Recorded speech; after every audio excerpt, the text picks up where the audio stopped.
saluer quand même à tout seigneur, tout honneur, l'homme qui a affronté les retards de la SNCF, Jean-Frédéric Poisson. La loi d'Île-de-France, c'est comme dire, coutumière, genre Navani. Bonjour. Voilà, bonjour. Et pardon vous de vous êtes rejoindre avec un arrivé peu de retard. juste au moment où j'allais vous passer la parole, président du Parti chrétien-démocrate, cofondateur du Rassemblement des, j'ouvrais les guillemets, amoureux de la France, avec Nicolas Dupont-Aignan. Alors, vous avez quand même suivi notre débat, Jean-Frédéric Poisson. Succès de la fermeté samedi, ou finalement, peut-être que les Black Blocs étaient restés chez eux? Ils sont sûrement restés chez eux, parce que la sagesse commence avec la peur du gendarme, comme dit l'autre. Donc, oui. avec l'ensemble des annonces qui avaient été diffusées, c'était pas le jour pour venir à Paris et casser des vitrines, pour être clair. Maintenant, il y a deux, trois choses quand même qu'il faut regarder. Je suis surpris d'abord d'une déclaration du ministre de l'Intérieur qui disait samedi soir, je cite à peu près verbatim, nous avons appliqué la doctrine que nous avions définie après le 1er décembre. Oui, c'est le 8 décembre. Et on est le 23 mars. Donc je me demande pourquoi on n'a pas appliqué dès le 2 décembre la doctrine qui avait été définie le 1er. Je veux dire par là qu'il y a quand même un sujet d'étonnement à ce que ce samedi ça marche parce qu'on y met les moyens. Les samedis précédents, visiblement, ça a moins bien marché. Je m'interroge. J'espère que les historiens feront Je crois que la doctrine n'a pas changé. Je crois que ce qui pointe, c'est les difficultés de la le gouvernement l'a pas avec caché, la préfecture de police. Oui. Le gouvernement l'a pas caché, il a pris des mesures.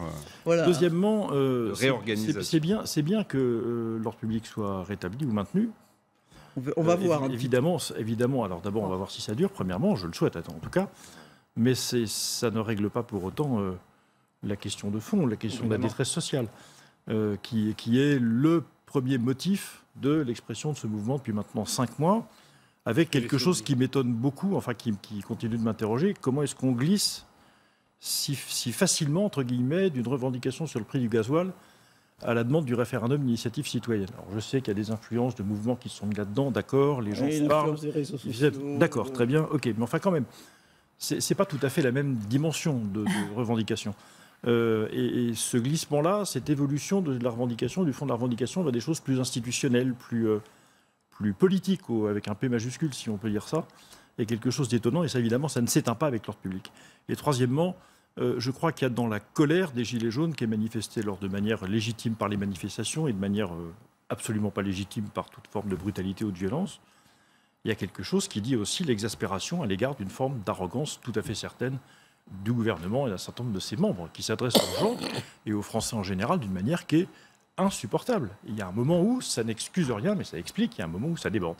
Donc tout ça s'est calmé samedi, pour l'instant samedi, pourvu que ça dure, mais pourvu qu'on traite enfin des choses de fond. Oui, mais enfin, vous reconnaîtrez aussi que des choses de fond, à travers un certain nombre de revendications, ne peuvent pas être traitées uniquement comme une réponse à un mouvement qui reste quand même très minoritaire dans son expression, qu'il y a des choses qui demandent, qu'on soit d'accord ou qu'on ne soit pas d'accord avec elles, qui demandent un vrai débat républicain qui ne peut s'exprimer et que déboucher vers une consultation démocratique, parce que finalement, l'ensemble des Français, il n'est pas gilet jaune, il n'y a pas de raison, même s'il soutient, s'il peut avoir de la sympathie pour le mouvement, il n'y a pas un paquet qu'on va leur poser sur la table. Ils n'attendent pas une décision qui tombe comme ça. Madame Le Gay, le rétablissement plus prompt, bien sûr. Deuxièmement, il me semble il est vrai que quand un rassemblement est interdit dans un endroit, il ne faut pas y aller pour se rassembler.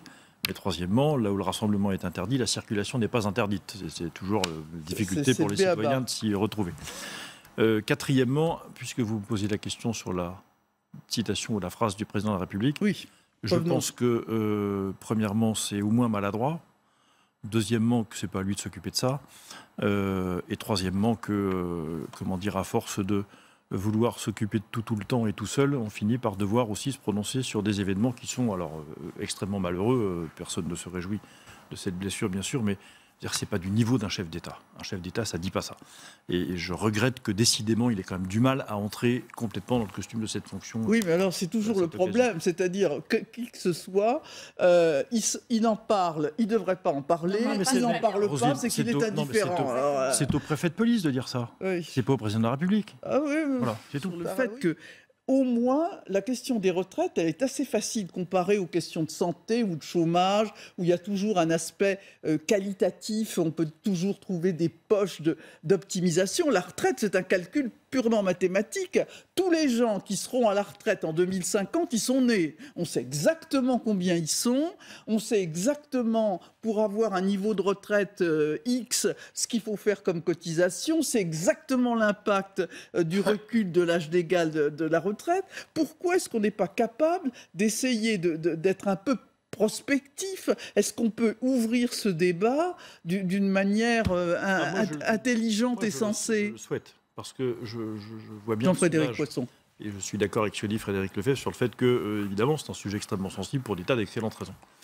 61% des Français ont l'air d'être opposés au report de l'âge de la retraite. Si on ne leur parle que de la retraite, parce qu'ils savent bien que par ailleurs, il y a tout un tas de facteurs qui interfèrent sur cet âge de la retraite. Deuxièmement, si on les prend pour des andouilles en leur disant qu'on ne leur explique pas ce qui se passe et qu'on leur met le truc sous le nez, sans discussion possible. Et troisièmement, s'ils ont l'air de comprendre qu'on reporte l'âge de la retraite, mais que par ailleurs, ce qui rejoint notre sujet précédent, les gilets jaunes, s'ils continuent de comprendre... Non, mais c'est bien d'en remettre une petite couche de temps en temps. Les spectateurs qui s'étaient partis reviennent. Non, mais tout à fait sans plaisanter cette fois-ci, pardon. Si effectivement ils comprennent que le report de l'âge de la retraite va leur demander peut-être davantage d'efforts pour continuer d'alimenter par ailleurs un système dont ils ont l'impression qu'ils les volent, mais enfin qu'ils les spolient, comme disait la marionnette d'Arles. Pas dans le domaine de la retraite, au moins c'est l'avantage. Non, mais c'est un problème de répartition de la richesse, on y revient, parce que le cœur du sujet est là. Si on leur demande de travailler plus longtemps pour alimenter un système qui ne leur rend pas ce qu'il devrait leur rendre, ils ne peuvent pas être d'accord. Donc, si effectivement... Oui, mais là, Frédéric Poisson, dans le système de la retraite, il n'y a pas de fuite. Il n'y a pas de fuite des cotisations. Par exemple, comme beaucoup de pays, introduire de la capitalisation. Oui, mais 4% par exemple, c'est un sentiment général de spoliation. Bah oui, mais il se trompe. Oui, mais d'accord, mais n'empêche que le sentiment se traite. Quand même. Oui, c'est ce qu'il faut faire. Donc oui, il peut y avoir de la pédagogie quand même. Oui, il peut y avoir de la retraite par points. Oui, il peut y avoir de la capitalisation. Oui, il peut y avoir de la répartition. Mais il faut leur dire quels sont les enjeux et leur dire aussi que c'est pas parce qu'ils vont travailler 2 ans de plus qu'ils vont rester 2 ans de plus chômeurs. Parce que si vous leur dites ça, autrement dit, si vous ne traitez que de la retraite, en oubliant qu'il y a un paramètre qui intervient quand même, enfin 2 paramètres qui interviennent dans ce que vous disiez tout à l'heure. Oui, on sait en 2050, à 2 réserves près, 1, le taux d'occupation, parce que ce sont les salariés qui paient les cotisations, et 2, les flux migratoires, parce que ça peut aussi augmenter le nombre des gens qui sont éligibles. Donc en fait, c'est quand même un calcul qui est très hypothétique. Mais il faut leur dire tout ça. Je pense que les Français attendent. Tout à l'heure, je parlais de mon impatience de voir qu'effectivement on rentre dans des sujets de long terme maintenant, puisqu'il paraît que c'est maintenant que ça va se faire après le grand débat. C'en est un, il ne faut pas l'évacuer. Il faut donner aux Français tous les paramètres et leur dire voilà quelles sont les options. Et je redis la dépendance derrière. Dans quelles conditions? Oui, mais moi, Jean-Frédéric Poisson, parce que vous êtes monté je ne relèverai pas, j'aurais peur de... Vous êtes monté au créneau sur cette prétendue suppression de la bataille